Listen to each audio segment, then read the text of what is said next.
Hi ಎಲ್ಲರೂ ನಮಸ್ಕಾರ. ಪ್ರೇಮ ಕಾವ್ಯನಾಳಿನ ಸಂಚಿಕೆ ಏನಾಗ್ತಿದೆ ಅಂತ ನೋಡೋದಿದ್ರೆ, ಸತ್ಯನಾರಾಯಣಂಗೆ ಪ್ರೇಮ ಮನೆಗೆ ಬಂದಿರೋದು ಸ್ವಲ್ಪ ಕೂಡ ಇಷ್ಟ ಇರಲ್ಲ.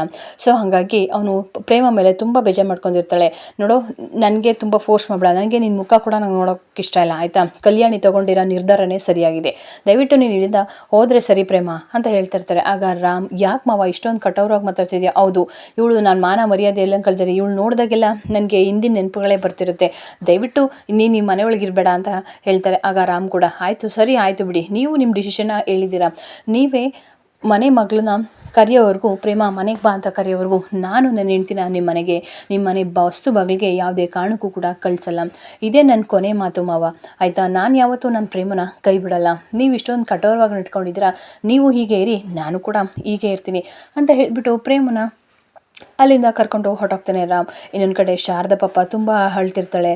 ಯಾಕ್ರಿ ಹೀಗೆ ಮಾಡಿದ್ರಿ, ಅವಳು ಏನು ತಪ್ಪು ಮಾಡಿದ್ದಾಳೆ, ಒಂದ್ಸಲ ಕ್ಷಮಿಸ್ಬಿಡಿ ಅಂತ ಅವಳು ಕೂಡ ತುಂಬ ಬೇಜಾರು ಮಾಡಿಕೊಂಡು ಅಳ್ತಾ ಇರ್ತಾಳೆ. ಇದಿಷ್ಟು ನಾಳಿನ ಸಂಚಿಕೆ ಅಂದರೆ. ಇನ್ನು ಇವತ್ತಿನ ಸಂಚಿಕೆ ಅಂದರೆ, ಶಾರದಾ ಪ್ರೇಮ ಮತ್ತು ರಾಮ್ ಇಬ್ಬರೂ ಕೂಡ ಮನೆಗೆ ಕರ್ಕೊಂಬಂದಿರ್ತಾರೆ. ಕರ್ಕೊಂಬಂದಿರೋದು ಸತ್ಯನಾರಾಯಣಗೆ ಆ್ಯಕ್ಚುಲಿ ಇಷ್ಟ ಇರಲ್ಲ. ಯಾಕೆ ಕರ್ಕೊಂಬಂದಿದೆಯಾ ಇವ್ರನ್ನ ಅಂತ ಹೇಳ್ತಾರೆ. ರೀ, ನನ್ನ ಮದುವೆ ಆಗ್ಲಿಂದ ಇಲ್ಲಿವರೆಗೂ ನಿಮ್ಮನ್ನು ಏನೂ ಕೇಳಿಲ್ಲ, ಆಯಿತಾ? ದಯವಿಟ್ಟು ಇದೊಂದು ಕೇಳ್ತಾ ಇದ್ದೀನಿ, ಪ್ರೇಮ ಮನೆ ಒಳಗಡೆ ಬಿಡಿ ಅಂತ ಹೇಳ್ತಾರೆ. ಸರಿ ಆಯಿತು, ಏನಾದರೂ ಮಾಡ್ಕೊ, ಆಯಿತಾ? ಆದರೆ ನನ್ನ ಮನಸ್ಸಲ್ಲಾಗಲಿ ನನ್ನ ಮನೇಲಾಗಲಿ ಅವಳಿಗೆ ಮಾತ್ರ ಜಾಗ ಇಲ್ಲ.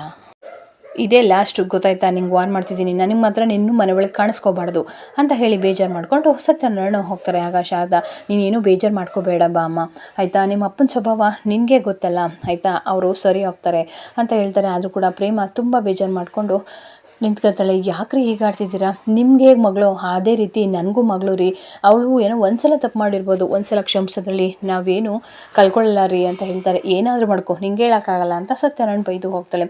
ಆಗ ಪ್ರೇಮಗೆ ಸ್ವಲ್ಪ ಸಮಾಧಾನ ಮಾಡಿ ಇಬ್ಬರು ಕೂಡ ಒಳಗೆ ಬಂದು ಪ್ರೇಮ ಮನೇಲಿ ಸುತ್ತ ನೋಡ್ತಾಳೆ. ನೋಡ್ದಮ್ಮ, ಅಪ್ಪಂಗೆ ನಿಜವಾಗ್ಲೂ ಅವ್ರ ಮನಸ್ಸಲ್ಲಿ ಜಾಗ ಇಲ್ಲ ಅಂತ ಅನಿಸುತ್ತೆ, ಅದಕ್ಕೋಸ್ಕರ ನನ್ನ ಫೋಟೋಸ್ನ ಒಂದು ಬಿಡ್ದಂಗೆ ಎಲ್ಲನೂ ಕೂಡ ಹೆಂಗೆ ತೆಗ್ದಾಕಿದ್ದಾರೆ ನೋಡು ಅಂತ ಅಳ್ತಿರ್ತಾಳೆ ಬೇಜಾರು ಮಾಡ್ಕೊಂಡು. ಯಾಕಮ್ಮ ಬೇಜಾರು ಮಾಡ್ಕೊತೀಯ, ನಿಮ್ಮ ಅಪ್ಪನ ಸ್ವಭಾವ ಗೊತ್ತಿಲ್ವಾ?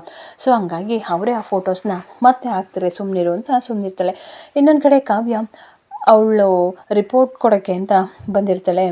ಆಗ ಪ್ರೊಫೆಸರ್, ಏನು ಇಷ್ಟು ಬೇಗ ತೊಗೊಂಡ್ಬಿಟ್ಟಿದ್ಯಾ, ನಾನು ಹೇಳ್ದಂಗೆ ನೀನೊಂದು ಸ್ವಲ್ಪನೂ ಕೂಡ ಇದನ್ನು ಸರಿಯಾಗಿ ಬರ್ದಿಲ್ಲ, ಬರೀ ತಪ್ಪನೆ ಬರ್ದಿದ್ಯಾ ನೀ ರಿಸರ್ಚಲ್ಲಿ ಅಂತ ಹೇಳ್ತಾರೆ. ಆಗ ಅಲ್ಲಿ ಸ್ಟೂಡೆಂಟೆಲ್ಲ ಅಂತಿರ್ತಾರೆ, ನೀವೆಲ್ಲ ಏನು ನೋಡ್ತಿದ್ದೀರಾ, ಮೊದಲು ಇಲ್ಲಿಂದ ಹೊರಡಿ ಅಂತ ಹೇಳ್ಬಿಟ್ಟು ಆ ಪ್ರೊಫೆಸರ್ ಅಲ್ಲಿಂದ ಹೊರಡ್ತಾರೆ. ಸರ್, ಅದೇನು ತಪ್ಪು ಅಂತ ಹೇಳಿ ಸರ್, ನಾನು ಸರಿ ಮಾಡ್ತೀನಿ ಅಂತ ಹೇಳ್ತಾರೆ. ಹೌದಾ, ಅದೇನು ತಪ್ಪು ಅಂತ ನಿನಗೆ ಗೊತ್ತಿಲ್ವಾ, ನೀನೇನು ಚಿಕ್ಕ ಮಗುನ, ನಾನು ಹಿಂಗೆ ಹೇಳ್ಕೊಡ್ಬೇಕಾ? ಸರ್, ಮೈಂಡ್ ಯುವರ್ ಲ್ಯಾಂಗ್ವೇಜ್, ನಾಳೆಗೆ ಬಿಗಿಡ್ ಮಾತಾಡಿ, ಆಯಿತು ಬಿಡು, ಈ ಇದನ್ನ ಪ್ರೊಫೈಲ್ನ ನಾನು ಡಿಲೀಟ್ ಮಾಡ್ತಿದ್ದೀನಿ ಅಂತ ಹೇಳ್ಬಿಟ್ಟು ಅಲ್ಲಿಂದ ರೆಕಾರ್ಡ್ನ ಕೊಟ್ಬಿಟ್ಟು ಹೋಗ್ತಾಳೆ. ಇನ್ನೊಂದು ಕಡೆ ಅವ್ರ ತಂದೆಗೆ ಇಷ್ಟ ಅಂದ್ಬಿಟ್ಟು ಪ್ರೇಮ ಎಲ್ಲ ಅಡುಗೆನೂ ಕೂಡ ಮಾಡ್ತಿರ್ತಾಳೆ. ಅದರಲ್ಲೂ ಕೂಡ ಗಸಗಸೆ ಪಾಯಸ ಅಂದರೆ ತುಂಬ ಇಷ್ಟ ಅಂದ್ಬಿಟ್ಟು, ಅಪ್ಪ ನಾನು ನಿಮಗೋಸ್ಕರ ಗಸಗಸೆ ಮಾಡಿದ್ದೀನಿ, ತೊಗೊಳ್ಳಿ ತಿನ್ನಿ ಅಂತ ಹೇಳ್ಬಿಟ್ಟು ಚಿಂಚಕ್ಕೆ ಅಂತ ಬರ್ತಾರೆ. ಆಗ ಸತ್ಯನಾರಾಯಣಗೆ ಆಗ ಅವಳನ್ನ ಕಂಡು ಫುಲ್ ಕೋಪ ಬರ್ತಿರುತ್ತೆ. ಪ್ರೇಮ ಅಂದ್ರೆ ಸಖತ್ ಅಲರ್ಜಿ ಆಗಿದೆ ಸತ್ಯನಾರಾಯಣಗೆ. ಆಗ ತೆಗೆದು ಕೆಳಗಡೆ ಚಪಾರ ಅಂತ ಬಿಸಾಕ್ತಾಳೆ.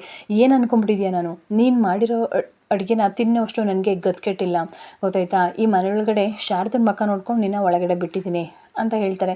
ಆಗ ರಾಮ್ ಬಂದು, ಮಾವ ಯಾಕೆ ಹೀಗೆ ಆಡ್ತಿದ್ದೀರಾ, ನನ್ನ ಹೆಂಡ್ತಿನ ನಾನೇ ಕ್ಷಮಿಸಿದ್ದೀನಿ, ನೀವು ಯಾಕೆ ಹೀಗೆ ಆಡ್ತಿದ್ದೀರಾ, ಅವ್ರು ಎತ್ತು ತಂದೆ ನೀವು ಅಂತ ಹೇಳ್ತಾರೆ. ರಾಮ್, ನೀವೊಬ್ಬ ಗಂಡನಾಗಿ ನೀವು ಅವಳನ್ನ ಕ್ಷಮಿಸಿರ್ಬೋದು, ಆದರೆ ನಾನು ಮಾತ್ರ ಯಾವತ್ತೂ ಕ್ಷಮಿಸಲ್ಲ. ಹಲವಾರು ಜೀವನ ಹಾಳಾಗಿದೆ, ಮನ್ಸುಗಳು ಹಾಳಾಗಿದೆ, ನಮ್ಮ ಮಾನ ಮರ್ಯಾದೆ ಎಲ್ಲ ಹೋಗಿದೆ, ನಾವು ಅವಳ ಮೇಲೆ ಇಟ್ಟದಂತಹ ನಂಬಿಕೆನೂ ಕೂಡ ಅವಳು ಕಳ್ಕೊಂಬಿಟ್ಟಿದೆ. ಅಂಥದ್ರಲ್ಲಿ ನಾನು ಪ್ರೇಮನ ಯಾವತ್ತೂ ಕೂಡ ಕ್ಷಮಿಸೋದು ಇಲ್ಲ, ಒಪ್ಕೊಳ್ಳೋದು ಇಲ್ಲ ಅಂತ ಹೇಳ್ಬಿಟ್ಟು ಬೇಜಾರು ಮಾಡ್ಕೊಂಡು ಹೋಗ್ತಾರೆ. ಇನ್ನೊಂದು ಕಡೆ ಪ್ರೊಫೆಸರ್ ಬಾತ್ರೂಮ್ಗೆ ಅಂತ ಹೋಗ್ತಿರ್ತಾರೆ. ಅದೇ ಟೈಮ್ಗೆ ಮಹಾದೇವನು ಅಡ್ಡ ನಿಂತಿರ್ತಾರೆ. ಹೆಲೋ, ಯಾರ್ರೀ, ಆ ಸೈಡಿಗೆ ಬನ್ನಿ ಅಂತ ಪ್ರೊಫೆಸರ್ಗೆ ಹೋಗ್ತಾರೆ. ಅವನು ಬರೋದೇ ಇಲ್ಲ. ಸರಿ ಅಂದ್ಬಿಟ್ಟು ಮುಖ ಕಾಣ್ದಂಗೆ ಹಾಗೆ ಬಂದು ಸೈಡಿಗೆ ಬಂದು ನಿಂತ್ಕೋತಾಳೆ. ಆಗ ಪ್ರೊಫೆಸರ್ನ ಒಳಗಡೆ ಬಾತ್ರೂಮ್ ಒಳಗಡೆ ಧುಕ್ಬಿಟ್ಟು ಲಾಕ್ ಮಾಡಿಬಿಡ್ತಾರೆ. ಆಗ ಪ್ರೊಫೆಸರ್, ಹೇ ಯಾರು ನೀನು, ಬಾತ್ರೂಮ್ ಯಾಕೆ ಲಾಕ್ ಮಾಡ್ತಾ ಇದೆಯಾ, ಡೋರ್ ಓಪನ್ ಮಾಡು ಅಂತ ಕೇಳ್ತಾರೆ. ಆಗ ಯಾಕೆ ಮಾತಾಡ್ತಿಲ್ಲ, ಮಾತಾಡಿ ನೀನು ಅಂತ ಕೇಳ್ತಾರೆ. ತೆಗಿ ಬಾಗಿಲು, ಯಾಕೆ ಇಷ್ಟು ಡೋರ್ ಲಾಕ್ ಮಾಡಿದ್ಯಾ, ತೆಗಿ ಅಂತ ಕೇಳ್ತಾರೆ. ಆಗ ಮಹಾದೇವ, ಹೌದಾ, ಡೋರ್ ಲಾಕ್ ಮಾಡಿರೋದು ಗೊತ್ತಾಯ್ತಾ ನಿನಗೆ, ಯಾರೋ ನೀನು ಅಂತ ಕೇಳ್ತಾರೆ. ಯಾರು ಬೆಳಗ್ಗೆ ಕೊಟ್ಟಿರೋ ಏಟ್ ಸಾಕಾಗಲಿಲ್ಲ ನಿನಗೆ? ಯಾರ ಹತ್ರ ಹೆಂಗೆ ನಡ್ಕೋಬೇಕು ಅಂತ ನಿನಗೆ ಗೊತ್ತಿಲ್ಲ? ನೀನೊಬ್ಬ ಪ್ರೊಫೆಸರು, ನೀನೊಬ್ಬ ಲೆಕ್ಚರರು. ನಿನ್ನ ಮಖಕ್ಕೆ ಯಾರೋ ನೀನು?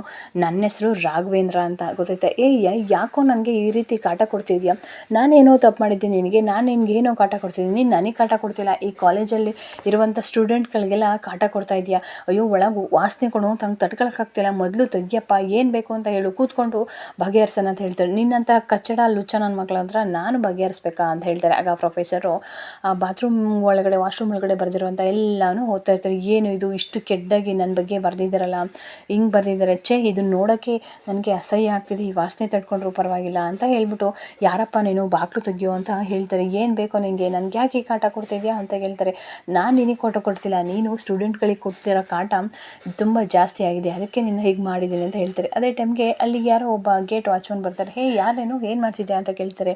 ನಾನು ಈ ಪ್ಲಮ್ಮಿಂಗ್ನವರು ನೀರಲ್ಲಿ ನೀರು ಸರಿ ಮಾಡ್ಸೋಕ್ಕೆ ಅಂತ ಬಂದೆ, ತುಂಬ ಜಾಮ ಆಗ್ಬಿಟ್ಟಿದೆ ಸರ್, ಬೆಳಗ್ಗೆವರೆಗೂ ಯಾರೂ ಬರ್ದಂಗೆ ನೋಡ್ಕೊಳ್ಳಿ, ಲಾಕ್ ಮಾಡಿದ್ದೀನಿ ಅಂತ ಹೇಳ್ಬಿಟ್ಟು ಅವನು ಕೂಡ ಕಳಿಸ್ತಾರೆ. ಆಗ ಪ್ರೊಫೆಸರ್ ಫುಲ್ಲು ಉಸಿರುಗಟ್ಟಿ ಕೂತಿರ್ತಾರೆ, ತೆಗಿಯೋ ತೆಗಿಯೋ ಅಂತ. ಆದರೆ ಮಹಾದೇವ ಮಾತ್ರ ತೆಗಿಯೋದೇ ಇಲ್ಲ ಬಾಗ್ಲ, ಅಲ್ಲಿಂದ ಹೊರಟೋಗ್ತಾರೆ. ಇನ್ನೊಂದು ಕಡೆ ಪ್ರೇಮಗೆ ಶಾಸ್ತ್ರ ಮಾಡಬೇಕು ಅಂತ ಹೇಳಿಬಿಟ್ಟು ಅವರಮ್ಮ ಶಾರದಾ ಎಲ್ಲ ಕೂಡ ರೆಡಿಯಾಗಿರ್ತಾರೆ. ಅಯ್ಯೋ ಅಮ್ಮ, ಇದೆಲ್ಲ ಯಾಕಮ್ಮ ಬೇಕಿತ್ತು? ಹೇಗಿದ್ರು ರಾಮ್ ಒಪ್ಕೊಂಡಿದ್ದಾರೆ ನನ್ನ, ಅದಕ್ಕೆ ಕಣೆ ಈ ಶಾಸ್ತ್ರ ಮಾಡಲೇಬೇಕಿತ್ತು, ಯಾವತ್ತೂ ಆಗಬೇಕಿತ್ತು, ಇವತ್ತಾಗ್ತಿದೆ, ಅಷ್ಟೇ ಬಿಡು ಅಂತ ಹೇಳ್ಬಿಟ್ಟು ಒಳಗಡೆ ಕಳಿಸ್ತಾರೆ. ಆಗ ರಾಮ್ ಪ್ರೇಮ ಬಗ್ಗೆ ಹೊಗಳ್ತಿರ್ತಾರೆ. ಏನಿದು ಇಷ್ಟೊಂದು ಸೈಲೆಂಟಾಗಿ ಬಂದೈತಲ್ಲ, ಬೆಕ್ಕಿನ ಮರಿ, ಯಾವಾಗಲೂ ಒಳ್ಳೆ ಕೂಗಾಡ್ತಿದ್ದೆ, ಮಂಡಾಟ ಮಾಡ್ತಿದ್ದೆ ಅಂತ ಹೇಳ್ತಾರೆ. ರಾಮ್, ಸುಮ್ಮನಿರು ರಾಮ್, ನನಗಿದೆಲ್ಲ ಗೊತ್ತಿಲ್ಲ ಗೊತ್ತಾ? ಹೌದಾ, ನಿಜವಾಗ್ಲೂ ಇವೆಲ್ಲ ಗೊತ್ತಿಲ್ಲ? ನನಗೂ ಗೊತ್ತಿಲ್ಲ. ಹಾಗಾದ್ರೆ ನನಗೂ ಗೊತ್ತಿಲ್ಲ, ಇದೆಲ್ಲ ನಿಮ್ಮ ಅಮ್ಮನ ಪ್ಲ್ಯಾನು? ಹೌದು, ಅಮ್ಮನ ಪ್ಲ್ಯಾನು ಅಂತ ಹೇಳ್ತಾರೆ. ಸರಿ ಬಿಡು, ಏನಿದು ತುಂಬ ಚೆನ್ನಾಗಿ ಇವತ್ತು ಕಾಣಿಸ್ತಾ ಇದೆಯಾ, ಯಾವಾಗಲೂ ಗುರ್ರ ಅಂತಿದೆ, ಇವತ್ತೊಳ್ಳೆ ಮಲ್ಲಿಗೆ ಹೂ ಹರಳ್ದಂಗೆ ಹರಳಿದೆಯಾ ಗೊತ್ತಾ ಅಂತ ಹೇಳ್ತಾರೆ. ಸುಮ್ಮನಿರು ರಾಮ್, ಸಾಕು, ಏನೇನೋ ಹೇಳ್ತಿದ್ಯಾ ಅಲ್ಲ ಅಂತ ಹೇಳ್ತಾರೆ. ಆಗ ರಾಮ್ ಪ್ರೇಮಾಗೆ ಹೇಳ್ತಾನೆ, ಇವತ್ತು ಹೇಳ್ತಿದ್ದೀನಿ ಪ್ರೇಮ, ನನ್ನ ಕಷ್ಟಗಳೆಲ್ಲ ನನಗೆ ಇರಲಿ, ಸುಖ ಎಲ್ಲ ನಿನಗೆ ಇರಲಿ ಅಂತ ಹೇಳ್ತಾರೆ. ಅದ್ಯಾಕೆ ಹೇಳ್ತೀಯೋ? ಕಷ್ಟಗಳೆಲ್ಲ ನನಗೆ ಇರಲಿ, ಸುಖ ಎಲ್ಲ ನಿನಗೆ ಇರಲಿ, ಏನು ಬೇಡ, ಇಬ್ಬರು ಆಯಿತಾ, ಇಬ್ಬರಿಗೂ ಕಷ್ಟ ಸುಖ ಹಂಚ್ಕೊಂಡು ಒಟ್ಟಿಗೆ ಬಾಳೋಣ ಆಯಿತಾ? ನೀನು ಎಲ್ಲ ಕೆಲಸದ ಜೊತೆಗೆ ನಾನು ನಿನ್ನ ಜೊತೆಗೆ ನಿಂತು ಸಪೋರ್ಟ್ ಮಾಡ್ತೀನಿ ಆಯಿತಾ? ಯಾವಾಗಲೂ ಒಳ್ಳೆ ರೌಡಿ ಹಂಗಾಡ್ತಿದ್ದೆ, ಏನು ನಾನು ರೌಡಿನಾ ಅಂತ ಹೇಳಿ ಹೋಗ್ತಿರ್ಬೇಕಾರೆ, ಪ್ರೇಮ ಹೋಗ್ಬಿಡ ನನ್ನ ಬಿಟ್ಟು ಅಂತ ಹೇಳ್ಬಿಟ್ಟು, ಹಾಗೆ ಇಬ್ಬರು ಕೂಡ ಕಣ್ಣು ನೋಡ್ತಾ ಕೂತಿರ್ತಾರೆ. ಹಾಗೆ ಒಂದು ಡ್ಯೂಟ್ ಸಾಂಗ್ ಕೂಡ ಹಾಡ್ತಾರೆ. ಹಾಗೆ ಇಬ್ಬರು ರೊಮ್ಯಾಂಟಿಕ್ಕಾಗಿ ಇಬ್ಬರು ಒಬ್ರನ್ನೊಬ್ರು ನೋಡ್ತಾ ಮಲಗಿರ್ತಾರೆ. ಇನ್ನೊಂದು ಕಡೆ ಪ್ರೊಫೆಸರ್ನ ಕೂಡ ಆಗಿರ್ತಾರೆ. ಬೆಳಗ್ಗೆ ಆದಾಗ ಅವಳನ್ನ ರೂಮಿಂದ ಆಚೆ ಕರ್ಕೊಬಿಡ್ತಾರೆ. ಆಗ ಅಲ್ಲಿ ಸೂಪ್ರೆಂಟು, ಏನ್ರಿ ಇದು, ಏನು ಮಾಡೋಕೆ ಹೊರಟಿದ್ದೀರಾ ನೀವು, ಇಡೀ ರಾತ್ರಿ ಬಾತ್ರೂಮಲ್ಲಿ ಇದ್ದೀರಲ್ಲ, ನಿಮ್ಗೇನು ಕಾಮನ್ ಸೆನ್ಸ್ ಇಲ್ವಾ ಅಷ್ಟನ್ನು ಕೂಗಬೇಕು ಅಂತ ಬೈತಿರ್ತಾರೆ. ಅದೇ ಟೈಮ್ಗೆ ಕಾವ್ಯ ಕೂಡ ಫ್ರೆಂಡ್ಸ್ ಸೌಜನ್ಯ ಕೂಡ ಬರ್ತಾರೆ. ಏನೇ ಇದು, ಯಾರೋ ಇಡೀ ರಾತ್ರಿ ಬಾತ್ರೂಮಲ್ಲನ್ನ ಕೂಡ ಹಾಕ್ಬಿಟ್ಟಿದ್ದಾರೆ, ಒಳ್ಳೆ ಕೆಲಸನೇ ಮಾಡಿಬಿಟ್ಟಿದ್ದಾನೆ, ಇವನಿಗೆ ಹೀಗೆ ಮಾಡಬೇಕು, ಅವ್ನು ಯಾರೋ ಗೊತ್ತಿಲ್ಲ ಚೆನ್ನಾಗಿ ಕಟ ಕೊಡ್ತಿದ್ದೀನಿ, ನೋಡಿದರೆ ನೆನ್ನೆ ಕೈ ಮುರಿದಾಕಿದ್ದೀನಿ, ಇವತ್ತು ನೋಡಿದರೆ ಬಾತ್ರೂಮಲ್ಲಿ ಕೂಡ ಹಾಕಿದರೆ, ಒಳ್ಳೆ ಶಿಕ್ಷೆ ಮೇಲೆ ಶಿಕ್ಷೆ ಕೊಡ್ತಾವ್ರೆ, ಯಾರಿರ್ಬೋದು ಅಂತ ಸ್ವಲ್ಪ ಕಾವ್ಯಂಗೆ ಡೌಟ್ ಬರುತ್ತೆ. ಆಗ ಅಲ್ಲಿ ಬೇರೆ ಪ್ರೊಫೆಸರ್, ಏನ್ರಿ ಇದು, ಯಾರು ಅಂತ ಗೊತ್ತಾಗಲ್ವಾ? ಗೊತ್ತಾಯಿತು ಸರ್, ಅವ್ರ ಹೆಸರು ರಾಘವೇಂದ್ರ ಅಂತ, ಅವ್ನು ನನ್ನ ಮೇಲೆ ಬೆಳಗ್ಗೆನೂ ಇದೇ ರೀತಿ ಕೈ ಮುರಿದಾಕಿದ್ದೆ, ಇವಾಗ ನೋಡಿದರೆ ಬಾತ್ರೂಮಲ್ಲಿ ಈ ರೀತಿ ಕೂಡ ಹಾಕಿದ್ದೇನೆ, ಯಾಕೆ ಹೀಗೆಲ್ಲ ಮಾಡ್ತಾ ಇದ್ದೇನೆ ಅಂತ ನನಗಂತೂ ಗೊತ್ತಾಗ್ತಿಲ್ಲ ಸರ್, ನನ್ನ ಬಗ್ಗೆ ಕೆಟ್ಟದಾಗಿ ಹೇಳ್ಕೊಂಡು ಇಡೀ ಕಾಲೇಜ್ ಪೂರ ನನಗೆ ಶಿಕ್ಷೆ ಕೊಡ್ತಾ ಇದ್ದೇನೆ ಸರ್ ಅಂತ ಅವ್ನು ಫುಲ್ಲು ಭಯದಲ್ಲೇ ನಡ್ಕೊಂಡು ಓಡಾಡ್ತಿರ್ತಾನೆ. ಆಗ ಕಾವ್ಯಂಗೆ ಸ್ವಲ್ಪ ಡೌಟ್ ಬರೋದು, ರಾಘವೇಂದ್ರನ, ಹೌದು, ನಂಗೆ ಸಹಾಯ ಮಾಡ್ತಿರೋ ಹೆಸರು ರಾಘವೇಂದ್ರನೇ ಅಲ್ವಾ, ಯಾಕೆ ಹೀಗೆ ಮಾಡ್ತಾ ಇದ್ದಾನೆ, ಆದರೂ ಇವನಿಗೆ ಒಳ್ಳೆ ಶಿಕ್ಷೆನೇ ಕೊಡ್ತಾ ಇದ್ದಾನೆ, ಹೀಗೆ ಆಗಬೇಕು ಅಂತಲೇ. ಅದನ್ನೆಲ್ಲ ಮಹಾದೇವ ನಿಂತ್ಕೊಂಡು ನೋಡ್ತಿರ್ತಾನೆ. ಪರವಾಗಿಲ್ವೇ, ನನ್ನ ಹೆಸರನ್ನು ಕೂಡ ಚೆನ್ನಾಗೇ ನೆನ್ಪಿಟ್ಕೊಂಡಿದ್ದಾನೆ ಪ್ರೊಫೆಸರು, ಇನ್ನೊಂದು ಸಲ ಹೆಣ್ಮಕ್ಳು ತಂಟೆಗಂತೂ ಹೋದರೆ ಈ ಮಹಾದೇವ ನಿನಗೆ ಕೊಡಬಾರ ಶಿಕ್ಷೆ ಕೊಡ್ತೀನಿ, ಗೊತ್ತಾಯ್ತಾ ಪ್ರೊಫೆಸರ್, ಹುಷಾರಾಗಿರು, ನಾನು ಕಾವ್ಯನ ತಂಟೆಗೆ ಹೋಗ್ಬೇಡ ಅಂತ ಮಾತಾಡ್ತಾನೆ.